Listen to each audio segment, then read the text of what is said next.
I used to tell myself we were already safe. There was always a small amount set aside, quietly waiting. That thought was enough to let me breathe a little easier at night. Each month, I set aside a little more without thinking too much about it. Watching the number grow felt quietly reassuring, like something invisible was holding us steady. But somehow, the number never really stayed there for long. It would slowly shrink again, almost without me noticing. And every time, it felt reasonable enough. It wasn't for anything serious, nothing urgent or alarming, just everyday things that seemed too small to question. Then one day the thought came quietly. Maybe the savings didn't disappear because of emergencies. Maybe I never really understood what counted as one. I move through the morning almost without thinking. The kettle hums softly while I prepare something simple for them. Watching them sit there, I feel like everything is in its place. The house holds a quiet warmth after they leave. I clean up what's left behind, one small task at a time. It feels like maintaining something invisible but important. When the house finally settles, I take a moment for myself. I open the bank app, almost out of habit. Seeing the number there brings a quiet sense of relief. It isn't a large amount, and I know that. But it feels like a small layer of protection, something I can lean on, even if just a little.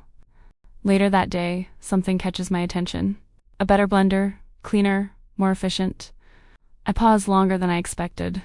I tell myself, it's not a big decision. Just something small, something useful. The thought passes through quietly without much resistance. I go through with it without hesitation. The purchase feels light, almost routine. There's no sense of loss in that moment.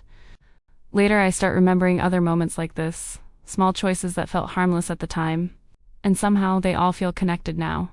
That night, I opened the savings history without much thought. The numbers felt familiar at first. Then I noticed how they kept returning to the same place. It wasn't because of something urgent. There was no emergency that required it. Nothing truly serious had happened. It came from small things I didn't question. Little purchases that felt harmless at the time. Each one seemed reasonable in the moment.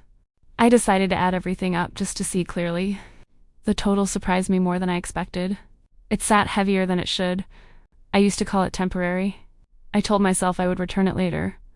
Somehow, later didn't come on time. Whenever the balance felt tight, I took a small amount. It always felt like the easier choice. I didn't pause long enough to reconsider. I believed I could replace it again. That it would return to normal soon, but it didn't move as easily as I thought. That was when I stopped and asked myself quietly, was I really saving this whole time, or just moving money back and forth? I noticed a big promotion for household items that week. It felt practical to take advantage of it. Quietly, I felt the pull again. I told myself it was a smart decision. Buying during a discount felt like saving. Still, the balance quietly shifted downward. Myra needed a birthday gift for her friend. It wasn't urgent, but it felt important to her. I chose to take from the savings again. Armand mentioned his motorbike needed servicing sooner. It wasn't an emergency, just something better done now. I used the savings without thinking too long. Each decision felt small on its own. Nothing seemed like a mistake. That was exactly what made it harder to notice. The savings kept moving, but never growing. It stayed around the same number every time I checked, like something quietly holding it back. I began to feel a quiet frustration.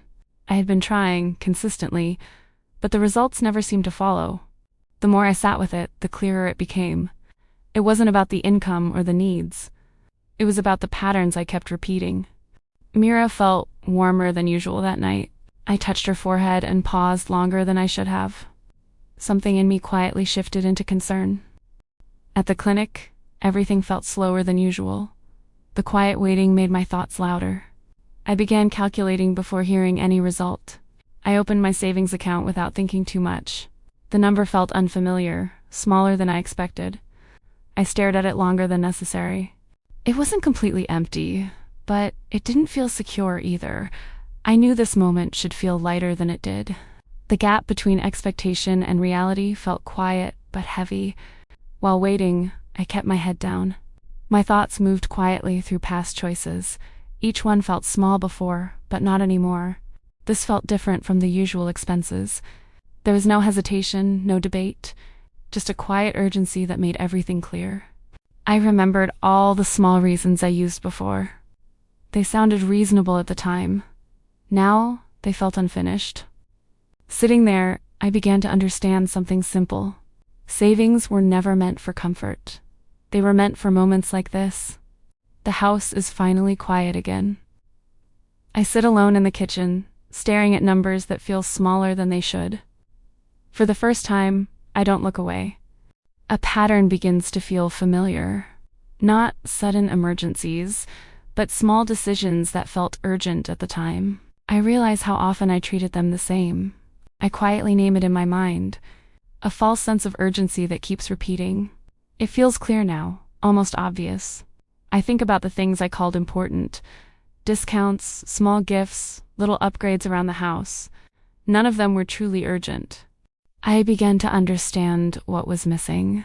The savings had no clear boundary. Without it, everything felt allowed. It wasn't that I couldn't save. I've done it many times before, but I never protected it long enough. Saving isn't just about putting money aside. It's also about leaving it untouched when it's tempting to use it. That part feels heavier than I expected. That night, I decide something simple. Not to save more, but to treat it differently. A quiet rule that I can follow every day. The next morning, I sat down with a notebook. I tried to put into words what emergency really means for us.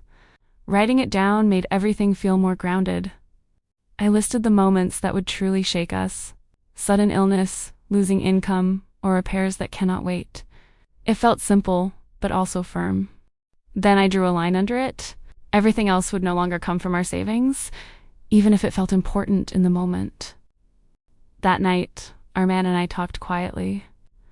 We agreed to keep our emergency savings separate.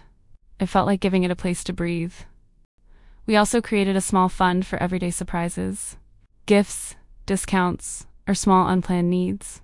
It made things feel lighter. I started practicing something new. When I wanted to buy something, I waited for 3 days. The pause felt unfamiliar at first. Many of those wants faded on their own. I didn't feel the same urgency anymore. It showed me how often I had been impulsive. For the first time, the savings felt different. It was no longer something to borrow from. It felt like something that quietly protects us. The next month, I noticed the savings slowly growing again. This time, nothing seemed to interrupt it. I felt a quiet sense of stability I hadn't felt before.